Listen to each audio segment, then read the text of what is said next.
पितृदोष ये एक इस तरह का श्राप है, या कहें तो बर्थ चार्ट में एक ऐसा कॉम्बिनेशन है जो अगर प्रेजेंट हो तो ये जीवन की दिशा दशा पलट के रख देता है। किस तरह से?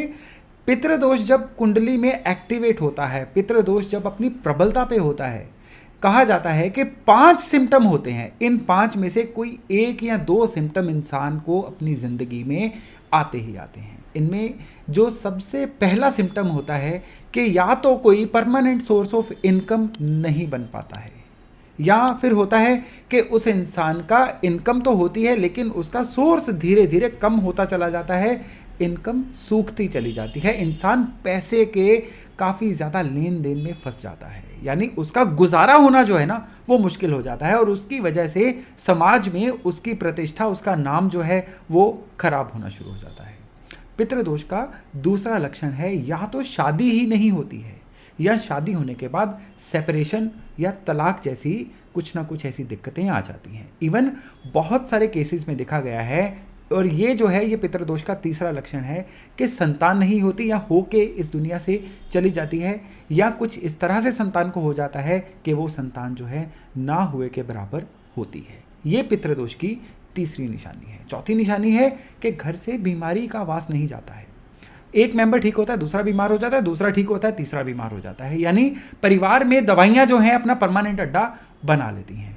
और पितृदोष का 5वां लक्षण है घर में कलेश या आपसी मनमुटाव का वातावरण रहता है। तो इस तरह से पितृदोष के ये जो लक्षण है ना, ये एक या एक से ज्यादा लक्षण उन चार्ट्स में देखने को मिलते हैं जिनमें पितृदोष अपनी पूरी प्रबलता के साथ होता है। आज के वीडियो में हम ये चर्चा करेंगे कि कौन से ऐसे कॉम्बिनेशन हैं जो ये कंफर्म कर देते हैं कि हाँ, इस चार्ट में पितृदोष है। इसके अलावा हम ये भी जानेंगे कि इस पितृदोष को किन उपायों से खत्म किया जा सकता है, और सबसे इंपॉर्टेंट जो इस वीडियो के अंत में मैं बताऊंगा कि इस पितृदोष के कारण और निवारण को जानने के बाद हम अपने रूटीन में क्या सुधार करें, क्योंकि ये महा उपाय होने वाला है कि हम अपने जीवन में बदलाव किस तरह से लाए ताकि कर्मों की इस गति को हम बैलेंस कर सकें। नमस्कार, मेरा नाम है योगेश शर्मा, स्वागत है आपका happy life with Yogesh Sharma में। तो शुरू करते हैं हम कॉम्बिनेशन से कि बर्थ चार्ट में ऐसे कौन से कॉम्बिनेशन होते हैं जो हमें क्लियर कट बता देते हैं कि पितृदोष है या नहीं है। पितृदोष के लिए ज्यादातर एकमात्र ग्रह है जो जिम्मेदार होते हैं, वो है सूर्य। सूर्य को बोला जाता है हेड ऑफ द फैमिली। सूर्य हमारे सोलर सिस्टम के भी मुख्य ग्रह हैं। और पितृदोष में होता क्या है? पितृदोष में यह माना जाता है कि इस इंसान के ऊपर पितरों की कर्स है, पितरों का श्राप है, यानी उसकी पिछली पीढ़ियों में से कोई ऐसे जरूर पीढ़ी थी जो इस दुनिया से खुश होके नहीं गई, जिनको अपने परिवार से, अपनी लाइनें से शिकायत थी, और उनका जो कर्स है, उनका जो श्राप है, वो पीढ़ी दर पीढ़ी चलता चला आ रहा है। तो जिस तरह से सूरज जो है हेड ऑफ द फैमिली है, पितृदोष में पूर्वज जो होते हैं वो भी कभी ना कभी फैमिली के हेड रहे होते हैं। तो सूरज का बर्थ चार्ट में खराब होना एक पर्टिकुलर तरह से पितृदोष का हमें निशानियां बताता है। किस तरह से?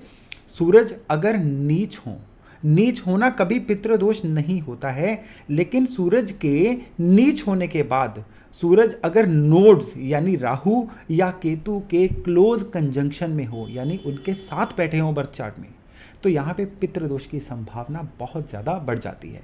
नोड्स में भी केतु की जगह पे राहु जो है, केतु सूर्य को अर्ध ग्रहण लगाते हैं लेकिन राहु सूर्य को पूरा ग्रहण लगाते हैं।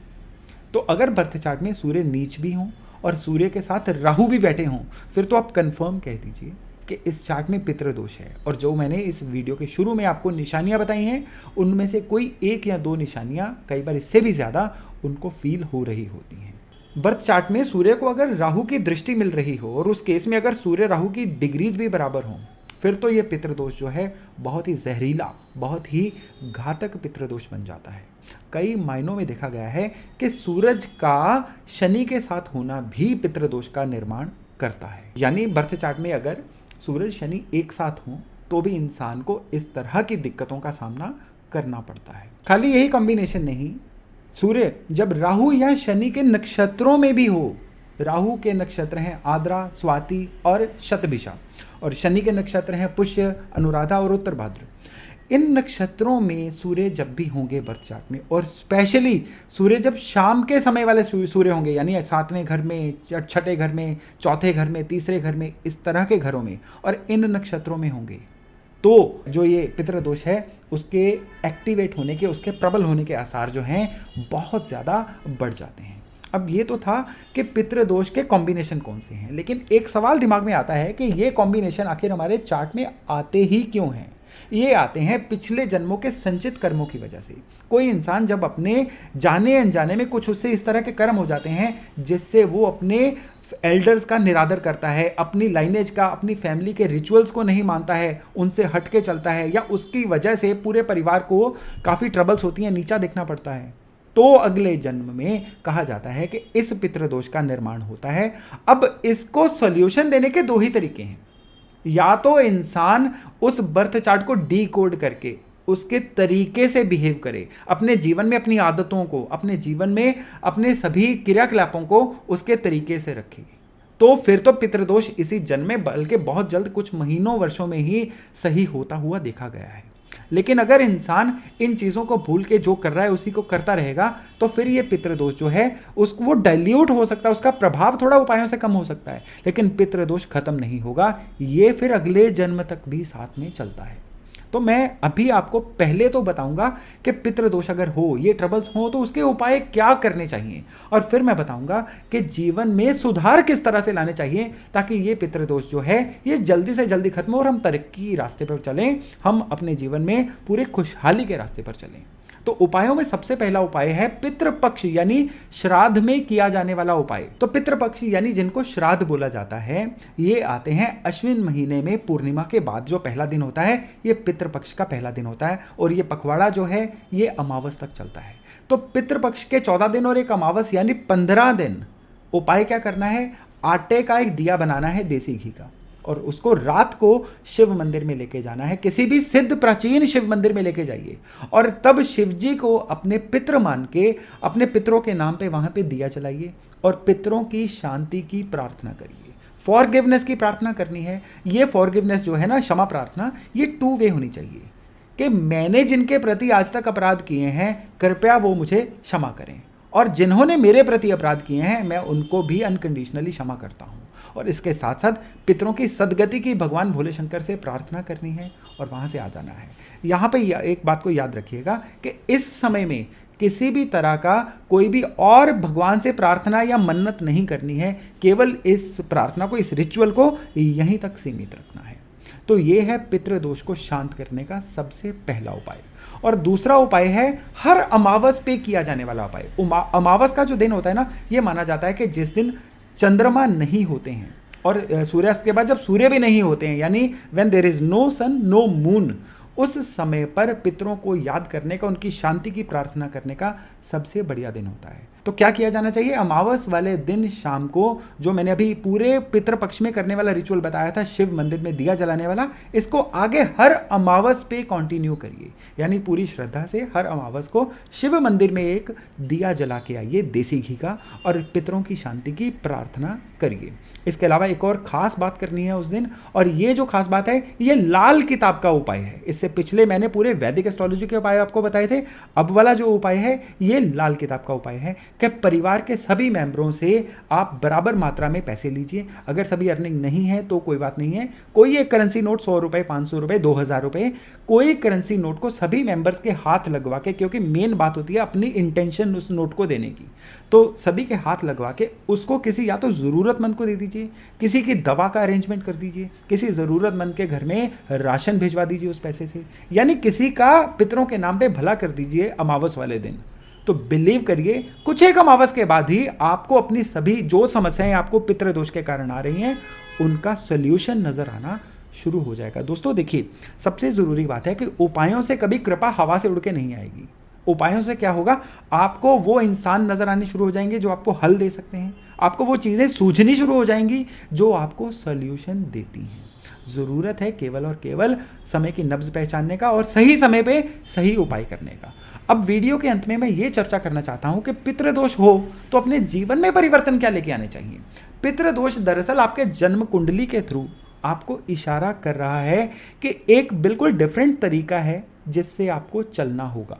वो डिफरेंट तरीका क्या है? सबसे पहले तो फैमिली के रिचुअल्स को, फैमिली के रिवाजों को बिना दिमाग लगाए मानना होगा और उनको आगे बढ़ाना होगा।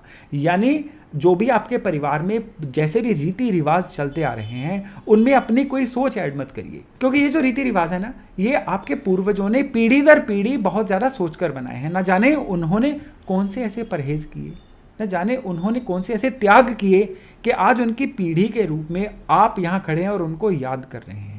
इसलिए उनके द्वारा बनाए गए रीति रिवाजों को कोई चैलेंज ना करें और उनको एज इट इज़ पूरा करें। और दूसरा जो आपने अपनी लाइफ में चेंज लेके आना है, या तो अपने पितरों का स्थान, जिसको जठेरों का स्थान बोला जाता है, पूर्वजों का स्थान बोला जाता है, कुल देवता का स्थान बोला जाता है, उसको ढूंढिए, उसकी सेवा करिए, वहाँ पे जाके हाजिरी अपनी दीजिए। अगर आपको अपने पितरों का, कुल देवता का स्थान नहीं पता है तो किसी प्राचीन शिव मंदिर को पितरों का या पूर्वजों का स्थान मान लीजिए, और आज के बाद आप और आपकी अगली सारी पीढ़ियां उसी स्थान को पूर्वजों का स्थान मान के पूर्वजों की शांति की प्रार्थना वहां पे करेंगी। ये था आपका प्रैक्टिस नंबर 2। और लास्ट प्रैक्टिस जो आपने अपने बर्थ चार्ट में सभी दोषों को, पितृ दोषों को खत्म करने के लिए करनी है, आपने अपने सूर्य को बलवान करना है। सूर्य को बलवान करने के लिए सूर्य के तरीके से चलना होगा। सूर्य का तरीका है डिसिप्लिन। सूरज की जो मूवमेंट है ना, वो पूरे अगले 100 साल की भी प्रिडिक्टेबल है कि इतने बज के इतने मिनट पे सूर्य निकलेंगे, इतने बज के इतने मिनट पे सूर्य डूबेंगे। तो आपको भी अपनी लाइफ को उतना ही डिसिप्लिन रखना होगा। अब सूरज की एक और खासियत है, सूरज रोशनी तो देते हैं लेकिन बदले में आपसे लेते कुछ नहीं है। तो आपको भी अनकंडीशनली हेल्पफुल रहना होगा लोगों के लिए। आपके जितने भी साधन हैं, आपके पास जितना भी सामर्थ्य है, आपको उसके अकॉर्डिंग ही लोगों की सहायता करनी होगी। अब ये चीज़ें जो हैं, अगर आप अपनी लाइफ में अप्लाई कर लेते हैं और मेरे बताए उपाय अगर कर लेते हैं, मैं आपको गारंटी देता हूं कि पितृदोष से जनित जितनी भी आपकी लाइफ में समस्याएं हैं, 21 दिन से लेके 11 महीने के अंदर अंदर पूरी तरह से समाप्त हो जाएंगी। और इसका आपके लाइफ में जो भी एक्सपीरियंस होगा ना, आप मुझे कमेंट बॉक्स में लिख के ज़रूर बताइएगा। तो ये चर्चा आज यहीं तक थी। बहुत जल्द मिलते हैं एक नए टॉपिक, एक नए विषय के साथ। तब तक अपना खूब ध्यान रखिएगा। नमस्कार।